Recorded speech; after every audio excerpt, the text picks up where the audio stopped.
Құрметті менің тыңдармандарым, Жолтай Әлмашұлының «Күлкі мен көз жасы» атты романының екінші кітабы «Қарашаның қаһары» деп аталады. Елсіздегі елегізу, ой тарқату. Қарағым, біз қайда тап болдық? Қай жерге келдік? Қайдамыз? Мына өзі Қазақстан ба жоқ әлде? Ауған асып кеттік пе? Көзі жасаурап, көкірегіне өксік кептеліп, жанарындағы жасаураған жасты бүркемелей теріс айнала беріп айтқан осы екі ауыз сөзі Жасыбайдың өзін де соншалық жастып жібергендей. Оның жалыны сөнген жуас дауыспен жаси айтқан жан шырыл сөзіне жіби қоймаған тікінез баласы Қалдан. Ай далада қайдағы ауған болсын? Сол баяғы Қазақстан. Сол бір-біріне қайырсыз қазағыңның ақ жері, деп түйеден жүк түсіргендей дөңкете қалды. Қайдан білейін, айдала, ит байласа тұрғысыз, қаңыраған қу медиен. Біздің Қаратаудың етегін ондағы тоқтамысты айтсайшы. Көк майсалы, сулы, нулы, малы өріп, бала шағасы шуласып, асыр салып. Енді сол көк майсаны түсімізде ғана көретін болармыз. Жәке, осы кеткеніміз кеткен, тұзаққа түскеніміз түскен деп, кенже інісі Кәрібай да әуелі аға сөзін мысқылдағандай болып, сосын өзі де өзекті өртердей өксікті бір әңгіме бастай беріп еді, тағы да Қалдан сөзді бөліп. Сіздерге не болған осы деп, даусы тарғылдана кесіп айтты. Бүгін ғана елсізге тап болған кісідей, сонша еліріп алыпсыздар ғой жүда. Біз сонау 20-шы жылдан бері, Тоқтамыстағы ауылдан түн жамылып қашып шыққалы бері, айдалада, қу медиенде, елсізде, босып жүрген жоқпыз ба? Бой үйренетін уақыт әлдеқашан болды емес пе? Соншама елегізейсіздер. Оның рас, Қалдан қарағым, деді Жасыбай, көзіне кілкілдеп келіп қалған бір түйір жасты сүртіп тастап. Тағдырдың жазуы. Біз көрмеген құқай, біз ішпеген, у қалды ма өзі? Сонда да, көнетіктей шыдап-ақ келеміз-ау. Мынасында көріп алдық. Бекем болайық әйтеуір. Осыны айтты да Қалданның иығынан қақты. Иығынан қағып тұрып, бар бейіл ықыласымен, ендігі үміт сенде дегендей, әкелік емеурінде байқатқан. Жаңа ғана оңайлықпен мойнына шылбыр салғыза бермейтін, осқырынған асау аттай тепсініп тұрған, зор денелі қақпақ жаурынды, жуан желке жігіт енді жуасып қалды. Әкеге еркелегендей. Менде тұрған не бар, мен қайтейін деген шарасыздығын да сездіріп тұрғандай ма? Мына Кәрібай маған іні болса, саған аға. Аға болғанда да, әкеңдей жолы бар аға. Ал ана Шәден екеуің тете өскен едіңдер. Ендігі тірлік тұтқасы, шамасы, сол Шәден екеуіңде. Алланың басқа салған тағы бір сынағы шығар қалқам деп, Жасыбай Қалданды намысқа қамшылағандай. Тағы да әкелік сөз бастай берген, сол-ақ екен. Көке-ау деп, жуан желкенің өзі де бағанағыдай емес, даусы дірілдеп, қамыға сөйледі. Бәріне де мен кінәлімін. Менің содырлығым. Ақыл күшінен гөрі, қол күшіне көп жүгінетін ақымақ ісім. Жә, Жасыбай ұлының жоталы арқасын ықылас мейіріммен сипалап тұр. Мұның не? Сені де жігіт дейді-ау. Мына түріңді әйел балашаға көрсе қайтеді? Олар сені арқа тұтады. Зор күш иесі дейді. Бөтенге шоқтырмайды да, қақтырмайды деп ойлайды. Ал сен болсаң. Сонда да көке, өзіңіз білесіз ғой. Сол жолы мен әлгі бір ит ашуға еріп кетпегенде, ана бықсық бәкірді сабамағанда, осыншалық тарыдай шашырап кетпес пе едік? Сол тәжік жерінде бәріміз бірге жүре берер ме едік, қайтер ек? Ой, қайтесің соны қайта еске түсіріп? Боларыс болды. Бықсық бәкір өзінің бәкірлігін істеді. Мына жарық дүниеде адалдың ақысы кетпейтіні рас болса, ол бәкірге де бір зауал келер. Әттең, Қалдан жұдырығын түйіп, жанарынан от бүрікті. Әттең, аңқалдым ғой. Осы жер түбінен аман есен оралар болсам, ісім сол бықсық бәкірмен болады. Жасыбай ұлын тағы да сабырға шақыра. Қой қарағым, қой деді. Қараудың сазайын берер бір Алла бар. Сол жаратушының ниеті түзу болсын де өзімізге. Ниеті түзу болса, бұл күндерде бір сәттік болмай өте шығар. Жоғау деп, Қалдан сонда да басыла алмады. Мені қойшы, Шәден де мақұл, Кәрібай көкем де шыдар. Ал енді 60-ға иек артып қалған сізді қоса тізіп бергені. Жүрек жоқ қой өздерінде. Әгер жүрек болса, осыны істер ме? Өстер ме ол сұмырай? Қабай, осыдан тірі қалып жер басып жүрер болсам, жердің астына кіріп кетсең де, сені табамын, бықсық бәкір. Сонда берермін сазайыңды. Анау-мынау 2-3 жігітке қайтсе де әл бермей кететін палуан пішін, добал дене, жуан желке қалданның мінезі де шалт, ашуы жылдам, тез тұтанатын. Ондайда қолына түсе көрме, түстің екен, өлдім дей бер. Әйтсе де қисыны бар, жөн сөз айтылса, қайтуы да тез. Әке сөзі тоқтау болды ма? Енді қалдан ептеп сабасына түсіп, ана Кәрібай мен Шәденге салмақ сала ыңғайланып, енді не тіршілік қыламыз деп, өз көңіліндегі беймағлұм дағдарыс күйді байқатқан.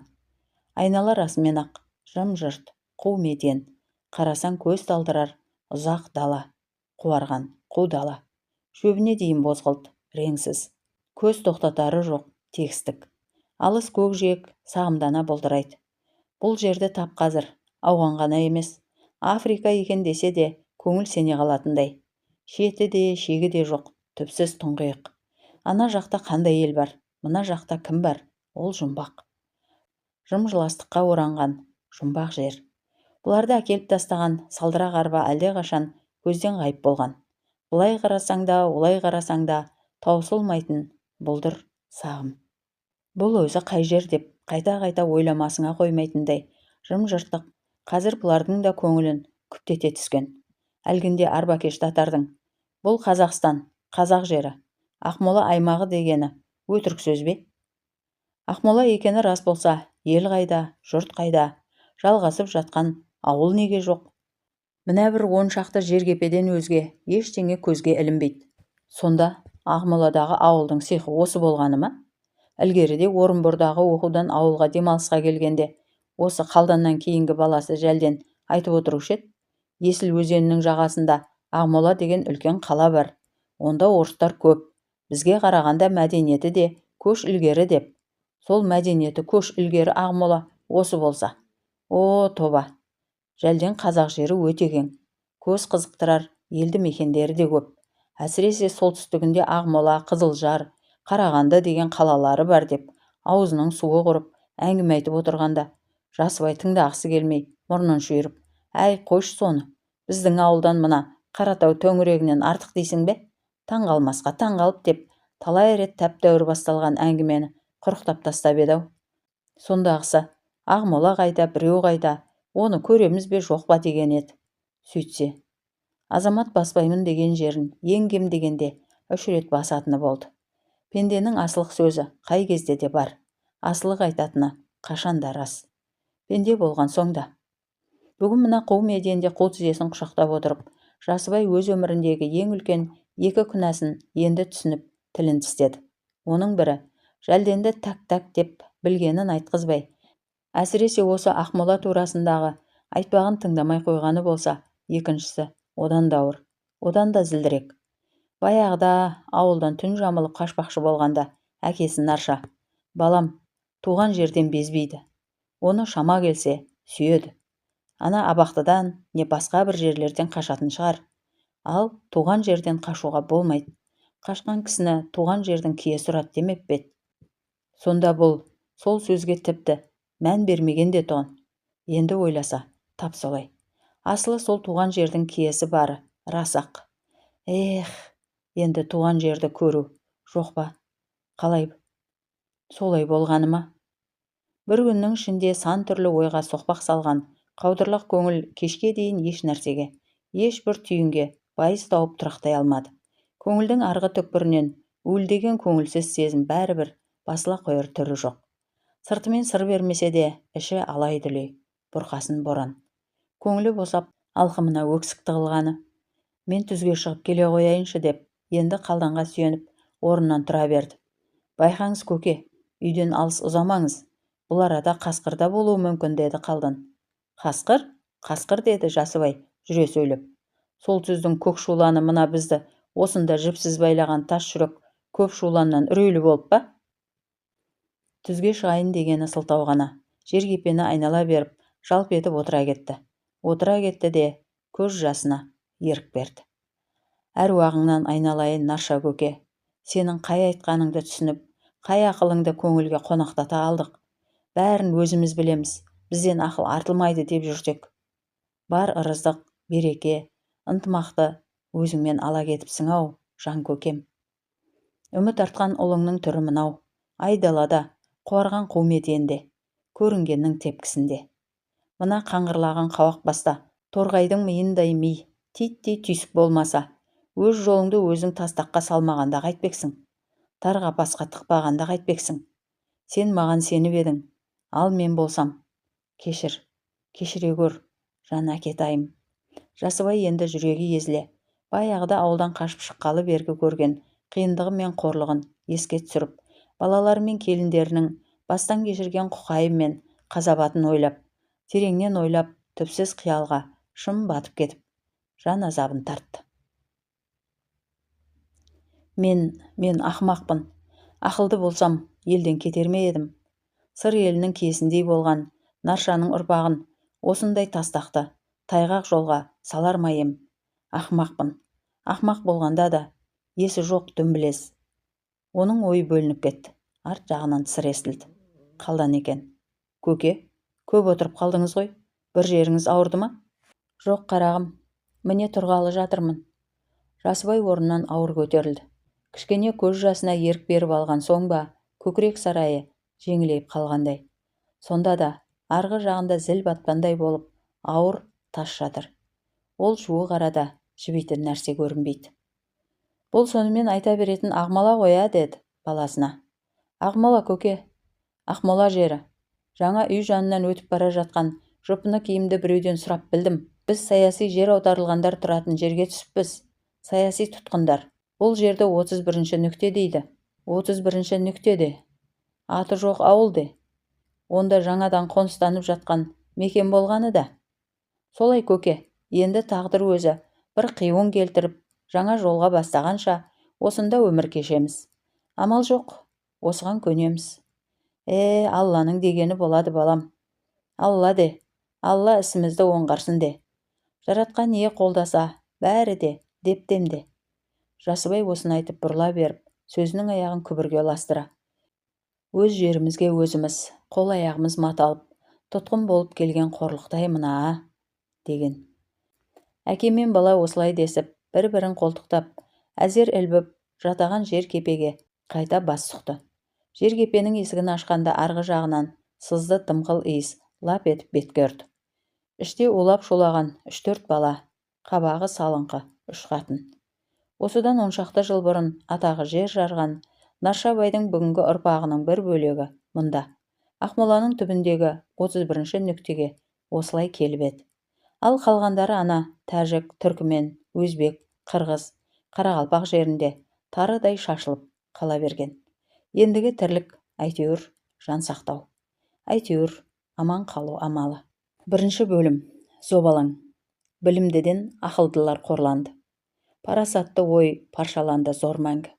Адамдарды бір-біріне қажатып, естілерді есер заман тор қалды. Қашқари. Диуани лұғат ат-түрк. 3 күн 3 түн бойы долдана соққан долы боран бүгін таң алдында ғана бір сәтке тынышталып ішін тартқан. Дала енді дел сал, ысқырық та үскірік те сап басылған. Бұрқасын да бұйығы күйге ауысқан. Көптен тыныштық тілеген табиғат талықсып жатыр. Жерді жартылай қасып салынған жер кепе ішінде де кішкене мамыражай орнаған сәт. Іште жалғыз еркек. Таң атса да тәтті ұйқысын қия алмай, көзін бір ашып бір жұмып, қалғып мүлгіп жатыр еді. Әп сәтте әйел даусымен ілесе, абыр-сабыр басталды да кетті. Жер кепеге кірер-кірместе сырықтай сары қатын жалп етіп отыра кетіп, жерді сабалай берді. Ойбай, ойбай-ай, жүрегім-ай, өліп қалыпты, серейіп қалыпты анда. Сары қатынның жер сабалап отырған сұмпайы қалпында өліп қалды, серейіп жатыр деген сөзін емес, өзінің қан сөлсіз, құп-қу түрін көріп, үйге шайтан кіріп кеткендей шошынарлық. Тынымсыз тоқтаусыз байбалам салып жатқан қатынға ері көңіл аударар емес. Әбден еті үйреніп алған кісідей. Бір бүгін ғана емес, барлық уақытта да осы байбаламды естіп жүрген адамдай. Үнсіз жантайып жатыр. Ана көккөз қатынның Гүлжұманың айтқаны дәл келді.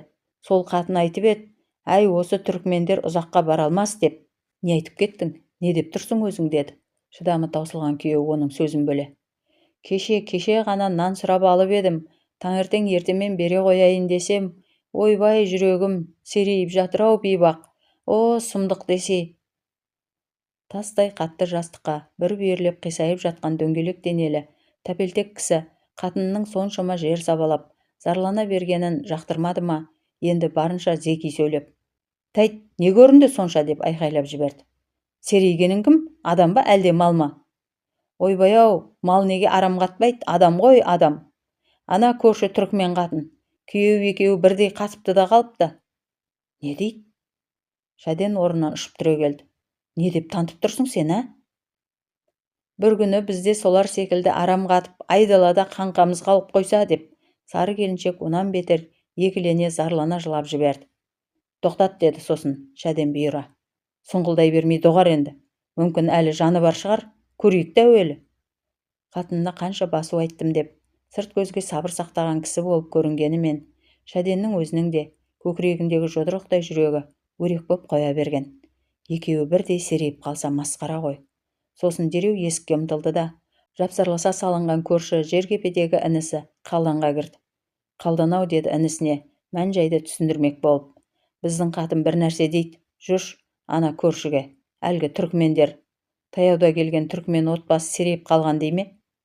Жантайып жатқан Қалдан да жастықтан басын дереу жұлып алды. Ойбай-ау, не дейсің? Серейіп қалғаны қалай? Бір бұрышта бір уыс болып бүрісіп, бесік тербетіп отырған Әлима да дереу басын көтеріп, бұларға үрпие қарады. Ол әзірше түкке түсін алған жоқ. Қалдан мен Шәден үйден шығуға бет алғанда байқады. Тыста қайтадан ызғырық пайда болыпты. Табиғат қайтадан ысқырып ала жөнеліпті. Тондарын киіп анадай жердегі кішкене жатаған үйге жеткенше тез көтерілген ызғарлы, суық жел екеуін де үсіріп жібере жаздады. Уілдей ысқыра ышқына соққан долы жел қарлы қыс аязын әбден күшейтіп жіберетіні бар. Жай шыңылтыр аяз болса ғой, оған кімде шыдайды. Ал мына аяз, желді аяз, кісіне тұрған жерінде сеспей қатыратындай қаһарлы. Жақын жердегі жергепеге жеткенше Шәденнің ойынан осы сумақай, суық жел шықпай қойды. Уілдеп ысқыра тіпті ышқына соққан долы жел бұл аймақта бір пәсте ақ боранға ұласып, айналаны түгел қаусырмалайды. Ондайда түк көру жоқ. Алысты қойып, жаныңдағыны да толық ажырата алмайсың. Тіпті әрбірден соң қасыңдағы кісі 3-4 қадам ұзап кетсе бітті. Одан қол үздім дей бер. Сосын да бала-шаға үй арасына қатынау үшін үскірік боран күндері екі аралыққа арқан керіледі. Балалар соны ұстап, соның бойымен ғана жүре алады. Ай дала, ит байласа тұрғысыз, елсіздік. Жынды жел осында ойнақ салмағанда, қайда ойнақ салады? Үскірік жел әрбірден ыңылдап ысқыра ән салғанда, денең тоңасып қана қоймайды. Тұла бойын қорқыныш сезіміне шым батып, қалтырай бастайсың. Қалш-қалш етіп, үрейге ерік бересің. Осынау елсізге келіп, амалсыздан тірлік кешіп жатқалы да, міне, бірер жылдан асып барады екен. Қыс басталғалы бері суыққа ұшып, көк жөтелге ұрынып, аурушаң болып қалғандар мұнда көп. Әсіресе ана жылы жақтан, түркмен, өзбек жерінен келгендер, ақ боранға төтеп беріп, жан шыдата алар емес. Әлсіреп барып бір күні сылқ ете қалады. Әттең, мына сумақай жел болмаса, аязы кәдімгі аяз ғой, деді Қалданға. Мұндай аяз баяғыда бізде, ауылда ана Тоқтамыстың етегінде де болушы еді. Кесік қырдың қысы есіңде ме? Қалдан есімде дей салды. Бірақ ол сөзге онша мән бермеген. Ойында ана үйдегі жақында ғана жер ауып келген түркмендер серейіп қалды дейді. Рас шар. Мынадай суыққа май тоңғысыз жылы жерден жер ауып келген түркмендер шыдар ма? Өз елім, өз жерім дейтін, біздің де әзер-әзер жан сақтап жүргеніміз мынау. Құдай-ау, қазақ елі, қазақ жері дейді. Ал оның оңтүстігі басқа, солтүстігі бөлек. Батысы өзге, шығысы өзінше. Не деген кең жер. Баяғыда, бұлардың жас күнінде, Түркістаннан оқуын аяқтап, кезекті демалысына келгенде, Жәлден інісі білгішсініп, қазақтың жеріне пәлен Швейцария, түген Австрия сияды деп бастай бергенде, бұл сөзін бөліп, ай қош сенде, көзіңмен көрмеген соң несін айта бересің дейтін. Жәлден де өз дегенінен қайтпайтын қайсар. Мен не, ойдан шығарып тұр дейсің бе? Өзім көрмесем кітаптан оқыдым, кітап өтірік жазушы ма еді дейді. Қайсарлана қасарысады. Мақұл, қойдық, сендік сөзіңе деп аяғында бас жолға құтылады Қалдан. Сол кең даланы енді міне көзі көрді. Ана шеті мен мына шеті аспан мен жердей екеніне көңілі сенді. Ыстығына күйді, суығына тоңды. Жәлден айтса айтқандай-ақ екен. Шәден жатаған үйдің есігін аша беріп шошына, астафиралла деді. Мыналар шынымен-ақ қатып қалған ба? Екеуі ақырын жақындап келді де, әуелі еркегін қозғаған. Денеде жан жоқ, қақайып қалыпты. Өңі боп-боз, әйтеуір көзі жұмулы. Әйелі де солай. Үй іші уілдеп тұр. Ошақта от жоқ. Осы кеше ғана, кеше түс ауа көріп едім еркегін, деп Шәден үрейлене сөйлеп тұр. Бірақ жүрісі ұнамап еді. Қисалаңдап түзге әзер шығып келе жатыр еді. Сонда ең болмағанда үйге от жағып, әл жинауға да шамалары жетпеген-ақ қой. От жағу үшін отын керек. Оны кім бере қояды деп Қалдан қинала сөйледі де сосын. Кісі құны көк тиын заман болды-ау бұл, деп күйінді. Әрине, отын қайдан болсын бұл бейбақтарда. Шәден енді аяушылықпен 2-3 ауыз сөзді әзер қиюластырды. Деді Қалдан, жер-кепенің сызды қабырғасын жұдырығымен түйіп қалып. Бейшаралар-ай, бұлар анадан туғанда, өстіп, айдалада, алыстағы қазақ жеріне барып, қақаған қыста қатып өлермін деп ойлап па? Обалай. Енді не істейміз, деді Шәден, жас үлкен болса да Қалданға жалтақтап. Не істеуші? Ана бастық Петрукке дереу хабар беру керек. Сосын өлідене бүйтіп үйде жата бере ме? Мәйітті қара жерге беру парыз. Осыны айтып тұрғанда Қалданның өзі де іштей қанжылағандай болды. Түркмен отбасының мына күйі ертең өз бастарына келмесіне кім кепіл? 60-та алқымдап тұрған әке анау. Жасыбай бұрынғы Жасыбай емес, бүгінде тым жасулы. Сәл нәрсеге бүгіле түсіп, бүк түсері көп. Алда-жалда, қой Құдай сақтасын, оның бет аулақ. Ал бірақ көңілін кілкілдеткен өз жайы ғана ма? Мынау өлім бірінші рет емес. Бұған дейін Қожамамет деген өзбек өстіп үсіп өлді. Оны анау ауыл сыртындағы терең сайға апарып, әйтеуір шамалары жеткенше жүзін жасырды. Қыңырлау, саяқтау еркек еді. Кісімен араласа бермейтін. Қайта оған қарағанда қатыны мехрибан, көпшіл де келісімшіл.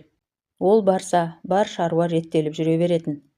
Қалдан іштей мехрибанға риза болушы еді. Бірақ шариғатта өлгеннің бәрі де шейіт, бәрі де жақсы. Өлгеннің соңынан өсек айтылмайды. Өлгенді балағаттап сөз айтпайды. Сол жерлеуді орындаушылардың ішінде Қалданның өзі де болған. Көзімен көрген соны. Сол қиын екен. Енді түнде түсіне кіре береді. Түсінде өлі аруақ бұны қылғындырады. Қысылып, терлеп жатып оянып кетеді. Оны өзінің жан азабына түскенін қойшы. Ең қиыны райкомендатурадан арнайы жіберілген Нәшәндік Петруктың қиғаш мінезі жанға батып барады. Қалдан Қожамемет жайын айта келіп Петрукқа: дұрыстап жерлеуді ұйымдастыру керек. Бәріміз де пендеміз. Барар жеріміз белгілі деген. Сонда Петрук айқай салған: құрметтеп жерлейтін ол кім еді? Тастай салыңдар бір сайға, деп арс-арс етті. Қалдан ашуға булығып, екі көзі қанталап: сайға лақтыра салатын ол ит емес, адамның баласы, деді. Мұсылманшылық жолды жасамасақ, күнәһар боламыз. Күнәһар? Ол қандай күнәһар? Кімнің алдында күнәһармыз? Кімнің, Кімнің болушы еді? Құдайдың, жаратушының алдында күнәһар боламыз. Деді Петрук. Құдайдың дейді. Сол Құдайың бар ма әуелі? Ол деген әлдекімдердің ойлап тапқаны ғой, қиялдың әңгімесі. Құдай дегеніміз мына бізді, адамдарды жаратушы. Адам адамнан жаратылады, ал Құдайың қиялдағы бірнеңе. Оны көрген бар ма әуелі? Сен Нәшәндік Петрук, өйтіп жаратушыға тіл тигізбе, өзіңе ауыр болады, деп Қалдан сөйлей бастап еді. Петрук жатып кеп туласын. Сендер осы мені неге Нәшәндік дейсіңдер? Нәшәндік емеспін, жолдас Петрукпын, білдің бе? Ал енді ана өзбегіңе шын жаның ашып бара жатса, өзің қолыңа күрек қайла ал да жерлей бер, жер жетеді. Петрук осыны айтты да бұрылып кете берді. Қалдан ашуы басына тепсе де түк қыла алмай булығып тұрып қалды. Қап, сен ит, билік менде, күш қолымда деп тұрсың-ау. Жарайды, әзірге жеңіс сенікі. Ал бірақ түбі біз де тең болып сөйлесерміз, теңесіп тұрып уәждесерміз. Сонда айтармын мен де өз сөзімді. Әзірге мына мәйітті жер қойнына беру керек. Мұсылманшылық парыз. Сөйтіп жанына 3-4 кісіні алып әзер қара жердің тоңын ойып, мәйіттің жүзін топырақпен жасырып еді. Бүгін міне тағы да сол кеп, тағы да сол хәл. Барар жері тағы да жолдас Петруктың алды.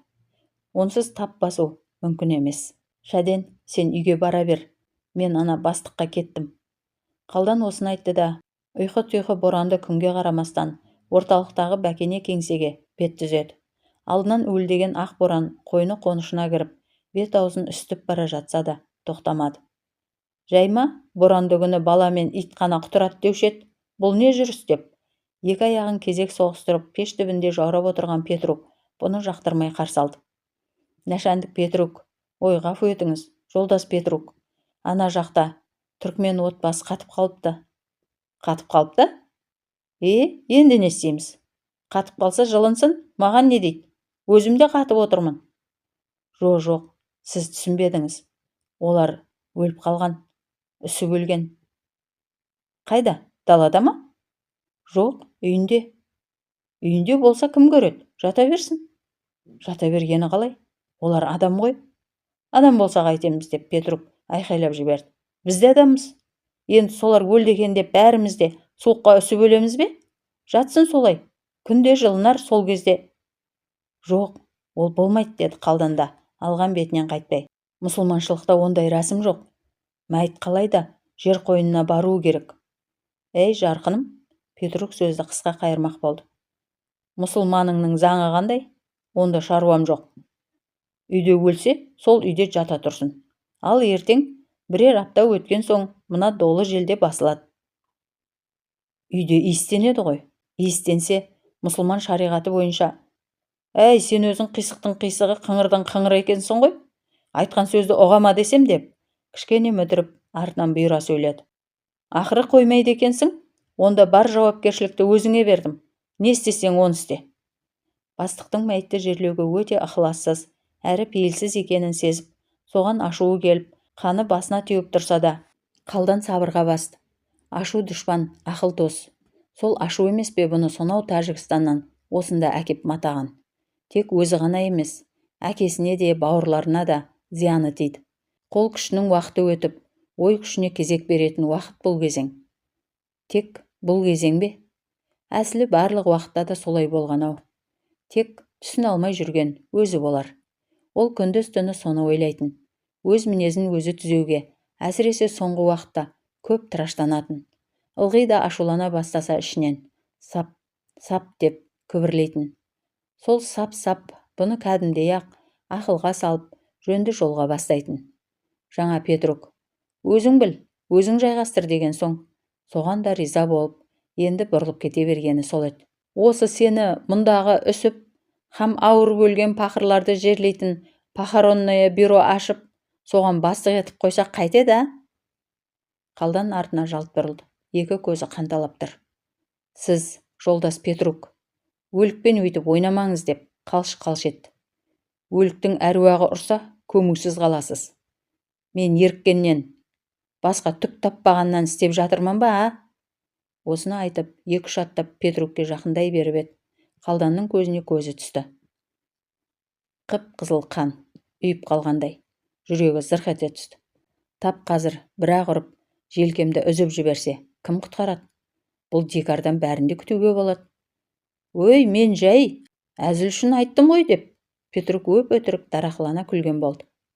Сол екі арада стол астындағы түймені баса қойып, өзінің орынбасары шала қазақ Қиялбаевты шақырды. Қиялбаев не боп қалды дегендей, ентелей кіріп келді. Жай шақырттыңыз ба, жолдас Петрук деп, тақ-тақ етті. Жай, деді Петрук. Мына қалдан деген қандасың келіп қалған соң, әңгіме ішінде болсын деп, ал шын мәнінде өзі көңіл үрейге матала қаймығып, аса қорқынышты күйде тұрған. Қалдан жарайды деді де, кеңседен шыға жөнелді. Мінезі тік бастық Петрук қанша ашуланып тұрса да, жауырыны қақпақтай, жұдырығы балғадай, жуан желке қалданға енді басқа сөз айтуға бата алмады. Оның да өз себебі бар. Ана жолы бір рет осы қалданмен сөз тірестіріп қалып, ақыр аяғында екеуі ұстаса кеткен. Сонда байқады, күші сойқан. Егер бұл бастық болмағанда, топ-тура сол жерде сүйегін пытырлатып сындыруға да күші жететін еді. Әйтеуір әріге барған жоқ. Бұл да тез райдан қайтқан боп қоя салған. Мынау содан кейінгі екінші рет жеке кездесуі. Өлігіңмен бірге құры, көзіме көрінбе деуге жүрексінгені де сол. Ол Қалданға ашулы көзін қадаған күйі кеңсе бөлмесінен шығарып салды. Сосын Қиялбаевқа қарап: осы бар ғой, мен білсем, мына жуан желке екеумізді сыйламайтыны былай тұрсын, реті келсе орнымызды тартып алудан да тайынбайды деді. Сен соны байқайсың ба, а? Қиялбаев күлді. Сіз бекер күдіктенесіз деді сосын. Ол қалай біздің орнымызға таласады? Өзі ауыл қазағы, орысша дұрыстап сөйлей алмайды. Оның үстіне білімі де жоқ. Әйтпесе неге дікектейді? Петрук сонда да өз ойынан қайтпай тұр. Алдындағы сөздерін сен естіген жоқсың ғой? Маған ежірейе қарап: өлікпен ойнамаңыз, жаратушының қарғысы тиеді, аяғыңыз аспаннан келеді дейді. Сыпайылық, ізет дегеннен жұрда екен өзі деп, Қиялбаев Қалданды сыртынан сыбап алды. Әйтпесе сізге қарсы сөз айтама. Сіз шын ашулансаңыз, бірақ күнде өзінің аяғы аспаннан келетінін білмейді-ау, бұл пақыр. Петрук масайрай түсіп: да, дала дикары оны түсінер ме деді. Өз сөзінің бастығына ұнай бастағанын іштей сезіп, Қиялбаев енді онан сайын шешіле сөйледі. Білсеңіз, бұның асқақтап астамсып сөйлеуі сол баяғы Иван Кравченкодан қалған әдет. Кравченко неге екені белгісіз, осы жуан желкені қасына көбірек тартып, басынан сипады. Айтқаны не кетпеді, қызмет берді. Әйтпесе, білеміз ғой, алғаш келгенде екі ауыз сөздің басын құрап сөйлей алмайтын, ұялшақ, ынжық еді. Сын айтсақ төмен қарап мінгірлейтін. Білем, естігем деді Петрук сөзді бөліп. Тіпті сол Кравченко бұны өзіне орынбасар етпекші болғанында рас па? Қиялбаев қылп ете түсіп: иә, рас деді. Жоғары жақ ол орынға мені ыңғайлап отырғанда Қалданды тықпалады. Оны білем, Кравченконы тезірек ауыстырып, өзіңіз келгеніңіз қандай жақсы болды. Петрук айтты: мен сені өзіме орынбасар етіп алған себебім, бұл қазақ елі ғой, қазақ жігіті болсын дедім. Көрмейсің бе, мен шовинист емеспін. Жергілікті ұлтты да қадірлей білем, сыйлай білем. Ал ана дикарь соны түсініп жатыр ма? Маған дікең етіп, сен онымен дұрыстап айналысуың керек. Айналысқанда деп Қиялбаев күмілжіп қалып еді. Петрук оның сөзін әрі жалғап: шынттап айналыс. Әйтпесе арты жақсылыққа апарып соқпайтын түрі бар деді. Одан бәрін де күтуге болады. Ұқтым деді Қиялбаев. Кетуге рұқсат етіңіз. Петрук енді ғана көңілі орнына түскендей қалтасынан темекісін алып тұтатты. Сосын Қиялбаевқа ым жасап: жарайды, бара бер деді. Ол шығып кеткен соң да бір ойды көңілге тиянақ ете алмай, бөлме ішінде арлы-берлі жүріп алып, өз терісіне өзі симай тұрғанында есік қайта тықылдады. Да, кір. Жолдас Петрук, бұл тағы мен деді Қалдан кіре бере. Бізде күрек қайла жоқ, соған көмектесіңіз. Петрук әлгіндегі ашуын әлі де баса алмай тұр еді. Сол бойда: жоқ деп айқайлап жіберді. Күрек те қайла да жоқ, бере алмайым. Қалдан сонда да алған бетінен қайтпай: енді өзіңіз мәйітті жерле дедіңіз. Оны маған жүктедіңіз. Ал мен оны қалай? Қайтып деп күбірлеп қалып еді Петрук. Қалай қайтетініңді өзің біл. Тек менің басымды қатырма деді. Оның бұл сөзі Қалданға ұнамады. Тіпті жүзінде жылтпай, зекіре сөйлегеніне намысы келді. Жолдас Петрук деді Қалдан. Тірінің емес, өлінің шаруасы бұл. Ең соңғы шаруасы. Бұдан бұлай мәйіт бізден түк те сұрамайды. Сен өйтіп философ бола берме? Петрук осы жолы уәжден жеңілгенін іштей сезсе де, сыртымен айбат шекті. Бізде білеміз. Өлгендер қайтып дәнеңе де сұрамайды. Бар шаруа, сол кетпен мен қайлаға тіреліп тұрса, Қиялбаевқа бар. Мен рұқсат етті де. Ол келесі бөлмені нұсқап тұрып, енді көзіме көрінбе дегендей, зәрлі көзімен шығарып салды. Қалдан шығып кетісімен Петрук одан бетер ашуға булығып, бөлме ішінде ерсілі-қарсылы көп жүрді де тоқтай қалып: осы жаңағы дикар бір нәрсені бүлдіріп жүрер. Күні ертең ана райкомендатурадан басшылардың бірі келе қалса, мәйітті жерлеуге араласпады деп бықсытып жүрсе, қой, бұның алдын алайын деп өз-өзінен күбірлеп алды да дереу телефонға жармасты. Алло деп айқайлады. Бұл мен, Петрукпын. Полковникпен қосыңыз. Иә, полковник керек. Алло, жолдас полковник, ғафу өтінемін. Бұл 31-ші нүктеден, Петрук. Сізге доложить етіп қояйын дегенім. Мына бізде бір дикарь суық аязда далада қалып қойып, үсіп кетіп, өліп қалды. Соны бір топ дикарь салтанатпен жерлеу керек деп, маған талап қойып күш көрсетіп болар емес. Мен оларға ешқандай салтанат керек емес. Дереу қара жерге көміңдер дедім. Олар сонда да өлікке жаның ашмайды екен деп. Не дейсіз? Өздері дейсіз бе? Өздеріне тапсырайын ба? Не істесе о істесін дейсіз бе? Түсіндім, ұқтым. Сау болыңыз. Телефон трубкасын тарс еткізіп қоя салды. Сосын алақанын ысып жіберіп, енді келер жауды көріп алдым деп, екі қолын екі жаққа жайып, кеуде кере есіне алды. Өңшең дикарлар. Сендерді әлі көрермін, әсіресе ана жуан желкені. Бұл кезде Қалдан кеңседен біраз жерге ұзап кетіп еді. Жолда келе жатып, Қалдан да іштей ойланды. Жасыбай көкеме айтсам ба екен, ақылдасып көрсем. Жоқ, керек емес. Үлкен кісі тіксініп қалар. Онсыз да ішқұса. Онсыз да көңілі орнында емес. Не де болса өз басыммен. Шәден, Кәрібай бар, ана Ғазиз бар, татар Ғұмар мен өзбек Тәшмәт бар. 3-4 үйдің ер азаматтары үйтіп-бүйтіп жер қойнына беріп қайтармыз. Осыны ойлап келе жатқанда байқамапты. Қарсы алдында Шәден бастаған бір топ жігіттер күтіп тұр екен. Не болды? Бастық не деді деп, алдымен Шәден сауал берді. Бастығыңның деп, Қалдан жерге шырт түкірді. Шәден үрейленіп қалды. Інісінің тік мінезін біледі. Тағы да екеуі жаға ұстасып қалды ма деп, көңілі ала күліктенді. Бұл топ кішкене ақылдасып алу үшін ең жақын үй Шәденнің баспанасына бас сұқты. Сары келіншек керімшеде еш жоқ. Сол бағанағы үрейлі күйі. Енді оған осы ауылдағы жеңіл ауыз көк көз қатын Гүлжұма қосылыпты. Мен білгем, кешақ білгем осылай боларын деп, Гүлжұма еліре екілене сөйлейді. Екеуінің жөтелуі жаман еді. Көксау адам секілденіп, күрк-күрк етіп. Әй жарқыным, сенен жөн сұраған жан бар ма? Деп Қалдан оған ала көзімен ата қарап, зекіп тастады. Ойбай, осы қайным қызық өзі. Мен көргенімді айтып жатсам деп. Гүлжұма тағы да тілі сүйреңдеп келе жатыр еді оған. Бар, шық үйден деп Қалдан зор даусымен айқайлап жіберген. Гүлжұма зып етіп жоқ болды. Сонда Петрук дым демеді ме деп Шәден қайыра сұраған. Қысқасы деді Қалдан. Ол Қиялбаевқа жұмсады. Қиялбаев бізге, өзімізге тапсырды. Одан еш қайран жоқ. Не істесеңдер де өздерің білесіңдер деді. Соны енді ақылдасып алайық. Олар ақылдаса ойласа келе, күннің жылуын күтпей-ақ қос мәйітті жер қойнына беретін болды. Ол үшін 3-4 жігіт әзірден ауыл сыртына барып, тиісті жер әзірлеп, қабір қазуы керек. Ол топты Қалданның өзі бастап баратын болып, келісім жасады. Ауыл арасы қанша дегенмен ықтасын, боран айналып соғады. Сосын да бет қаратпас қара боран үй-үйдің арасында онша байқалмайды екен. Енді сыртқа шыққан соң, Қалдан бастаған 3 жігіт, Ғазиз, Ғұмар, Тәшмәт, аяғын аяғына соғып қалтырай бастады.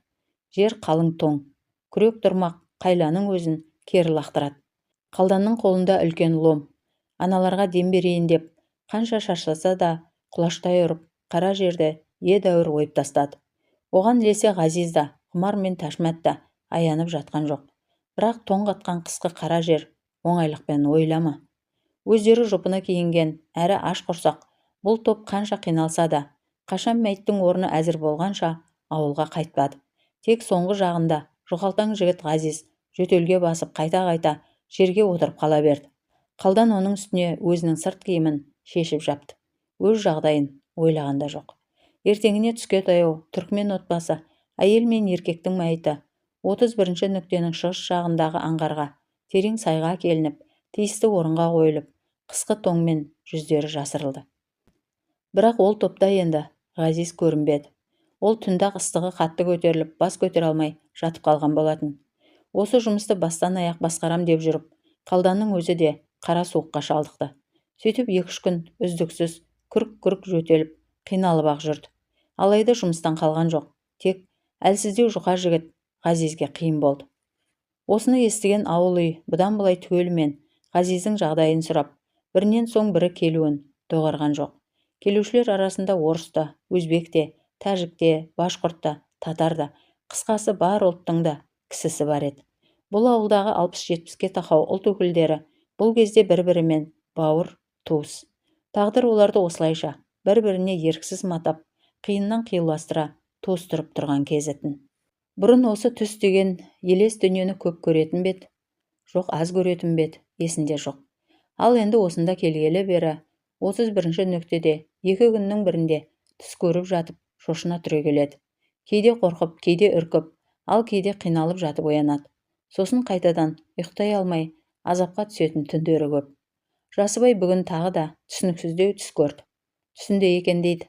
Жәрден Тәжікстанда үлкен басшы болыпты. Содан қалың ел оған қол шапалақтап, қолдау көрсетіп, жасасын, Жасыбаев Жәрден деп оралап жатса, бір бүйірден тапанша кезенген бір кәззап оны атуға дайындалып жатыр. Жасыбай, әй, ана кәззапты неге байқамайсыңдар? Қарасаңдаршы деп дауыстағысы келеді. Дауысы шықпайды. Әні кәззап тапаншасын көтерді. Жәрденді көздеді. Тарс! Жәрден жерге құлап бара жатып, әкесі Жасыбайға, енді бұл жерде қалмаңдар, бәрібір кек алады, кек жолы жаман деп дауыстайды. Жасыбай қиналып жатып оянып кетті. Өзі әбден қара терге малшыныпты. Бүкіл тұла бойы сығып алардай қара су. Қиналғаннан жүрегі де қысылып қалған ба, денесі ап-ауыр, басы мең-зең, түн іші екен. Әр жерде пыс-пыс етіп ұйықтап жатқан бала-шаға. Түс соншалық ауыр болды ма, қайтадан көзін жұмайын десе де болмайды. Әлгі бір сурет, құлап бара жатқан Жәрден бейнесі. Құлыным-ай, қайтейін, бөтен жерге барып, біреудің аяғын басып кеттің бе? Кісі елінде сұлтан болғанша, өз еліңде ұлтан бол деуші еді. Оқу-оқудың, білім соңына түстің. Атаң Нарша сенің білімді зерек болғаныңа қатты қуанды. Ендігі әулет үміті сенде деп күн аралатпай айтып отырушы еді. Қайтейін. Осы қайтейін сөзі Жасыбайдың ішіндегі ащы бір өксікті ойды қайта тұтатқандай. Сол өксікті ащы ой енді ұйқыны да шайдай ашты. Ілгеріде Жәрден соңғы рет елге келгенде әкесін оңашалап, мен енді бұдан кейін ауылға келе алмаспын. Заманның түрі мынау. Бай болғанымыз үшін зауал келер түрі бар. Мына түрімен қазақ елі маған дұрыс қызмет те бере қоймас. Ең дұрысы басқа елге кету деген. Жасыбай сөз төркінін түсіне алмай, ойбай-ау, ұлым-ау, сонда сен қазақ жерінен бір жола кетпексің бе деп сұраған. Жәрден басын изеді, сосын айтты. Кетпесем болмайды, әке, мен онсыз да аңдулымын. Соңыма салып қойған кісілер бар. Оны өзім де байқап жүрмін. Сөз төркінін сонда да толық түсіне алмаған әкесі баласына қарап, сенің соңыңа түсетіндей не бүлдіріп қойдың?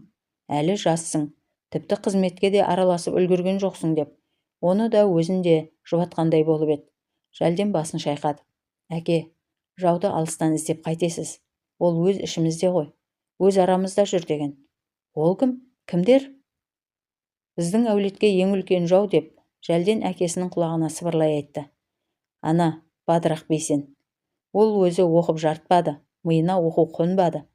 Бір жағы бұл соның ашуы. Наршаның әулеті озып кете бере ме деген қызғаныш. Оның үстіне оның қолтығына су бүркуші ана тақыр. Сақтанатын адамдар осылар. Осылар ма деп, Жасыбай бас кезінде елеусіз ғана бас изеген. Жау солар болса, көріп ағалармыз деп еді. Сөйтсе, Жәрден бірдеңені сол кезде-ақ сезген екен. Үлкен жау расында да сол тақыр мен Бадырақ Бейсен болмады ма? Жол жүрер алдында Жәрден аса толқулы күйде тағы да 2-3 ауыз сөз айтқан.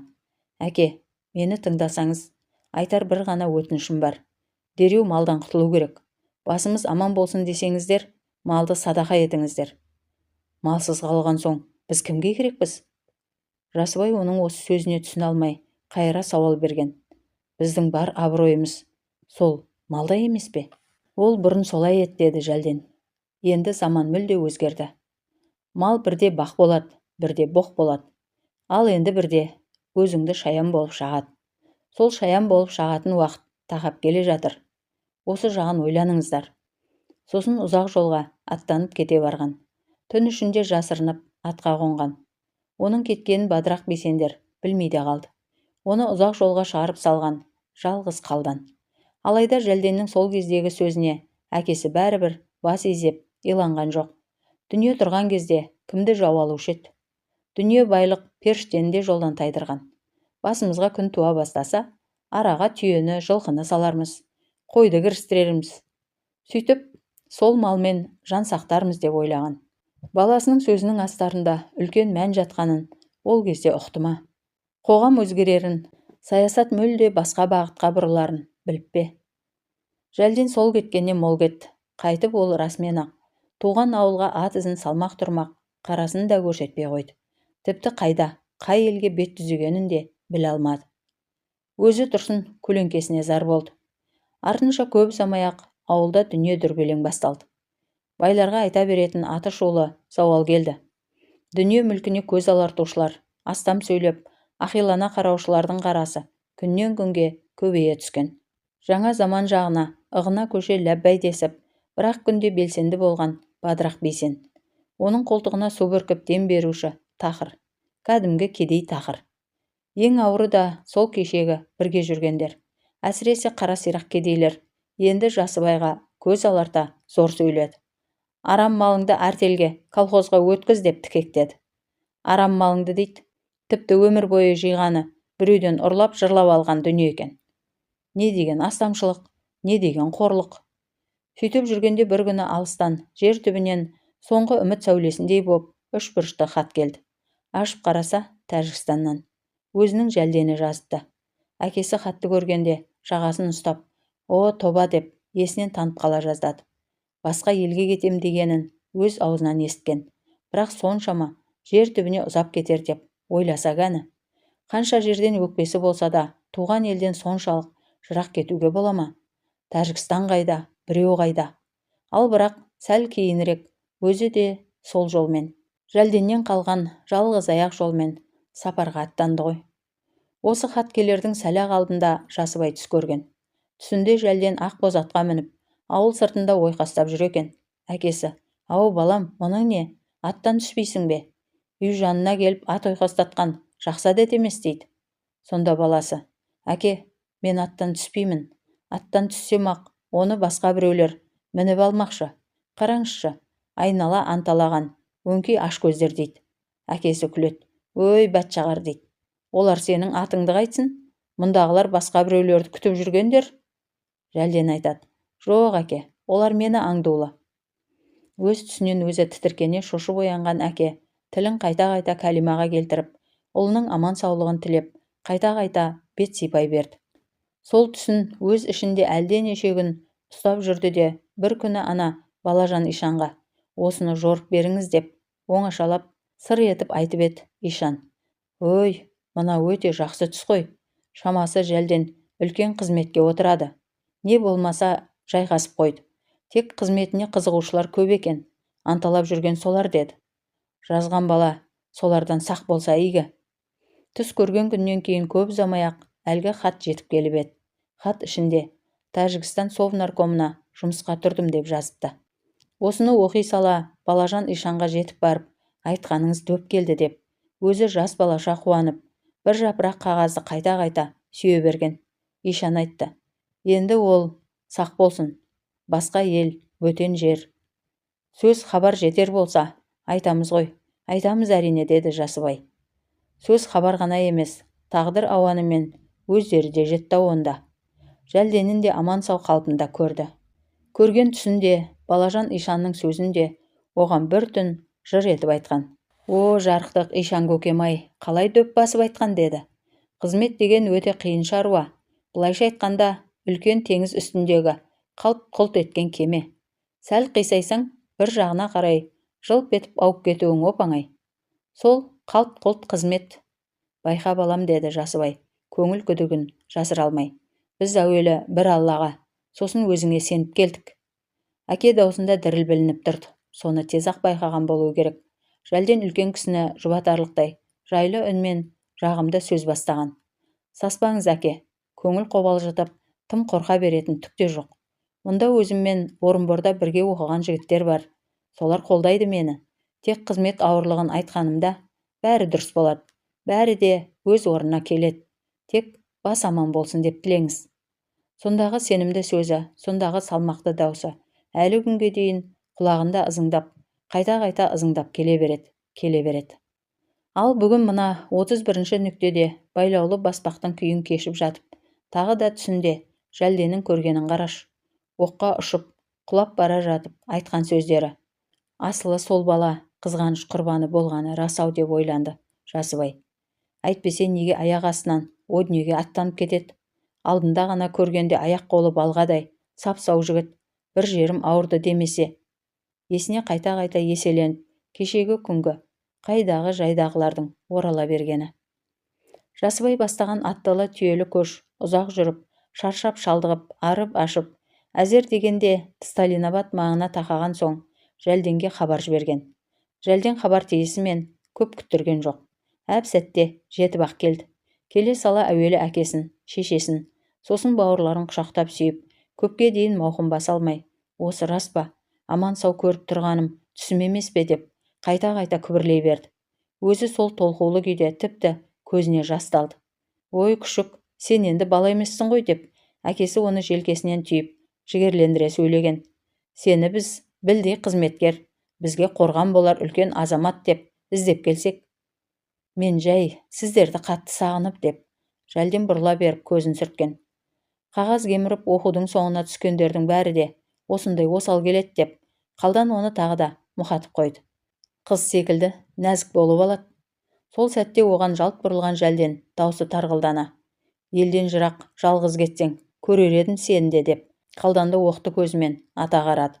Бұлар аз кем уақыт аман саулық біліскен соң, ендігі тағдырлары турасында әңгімеге ауысты.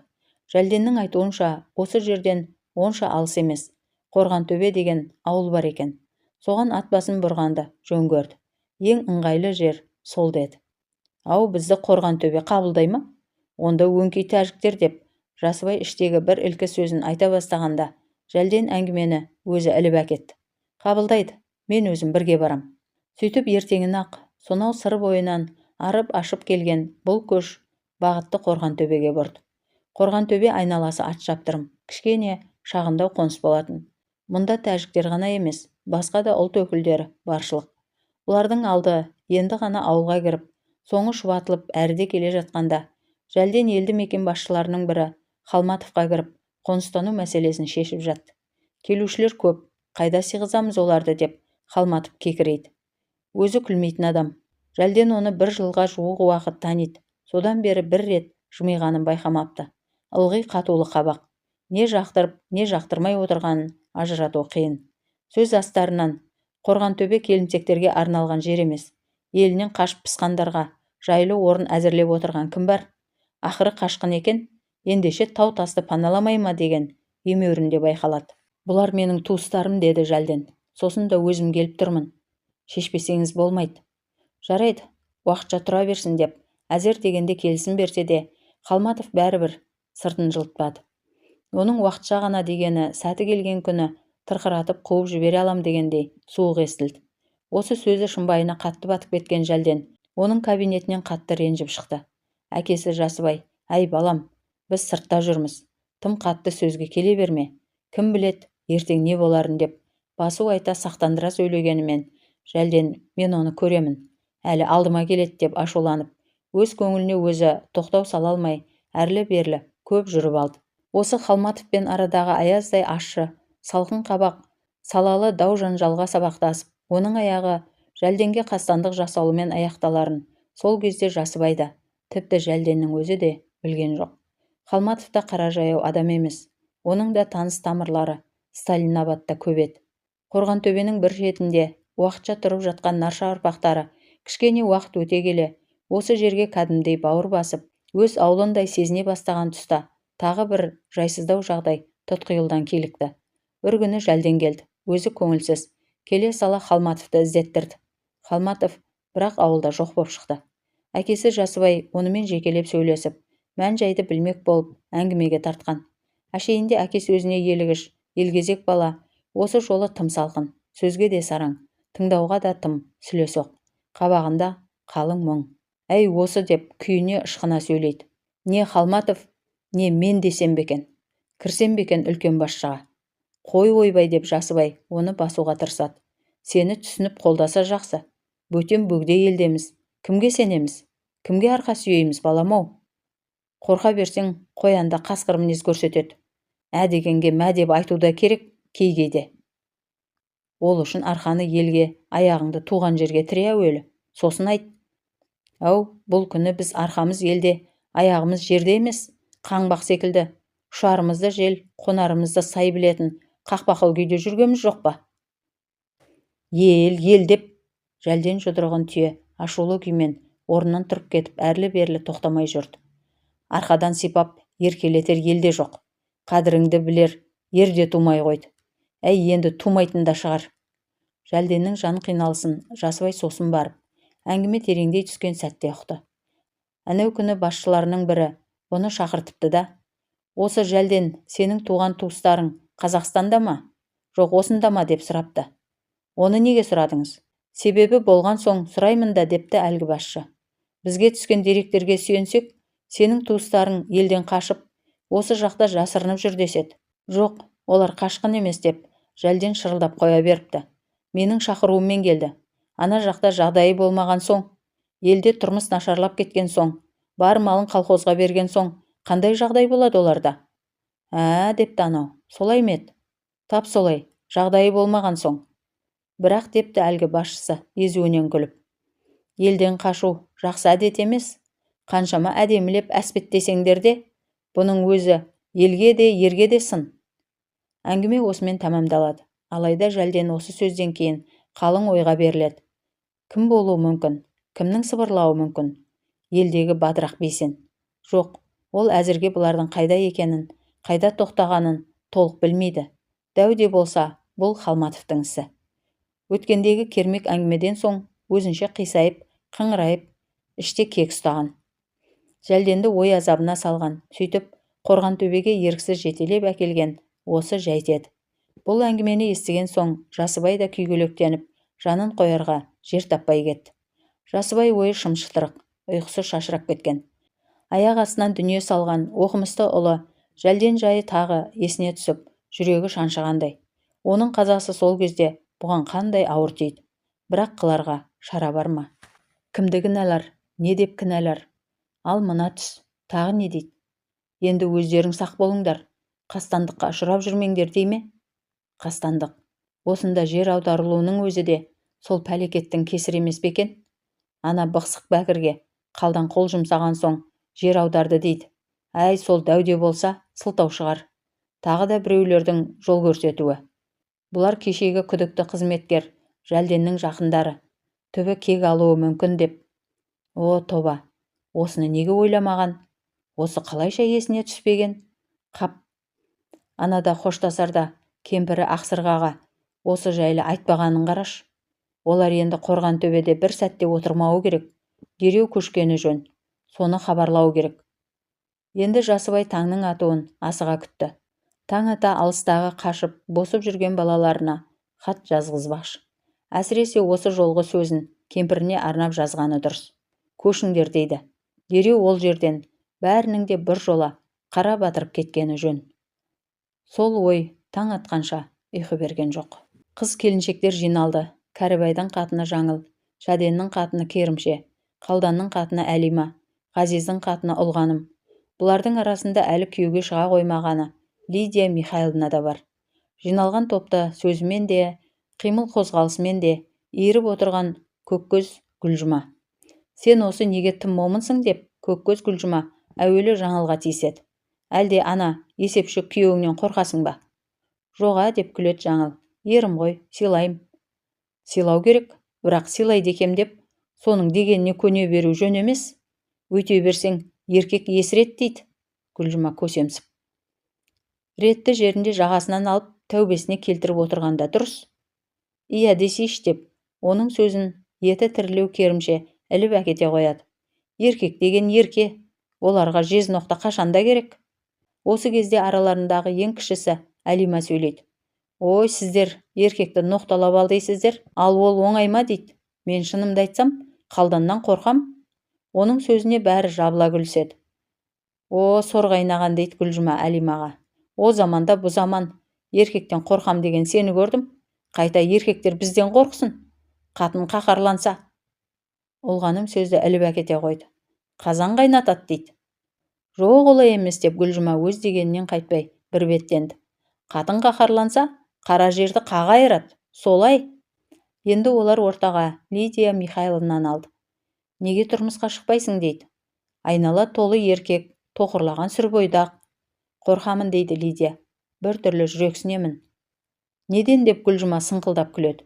Неден қорқасың, ойбай-ау? Сен емес, қайта сенің алдыңда кез келген еркектің екі тізесі дірілдеп, қалтырап тұруы керек қой. Әні, қыз құдіреті деген сол.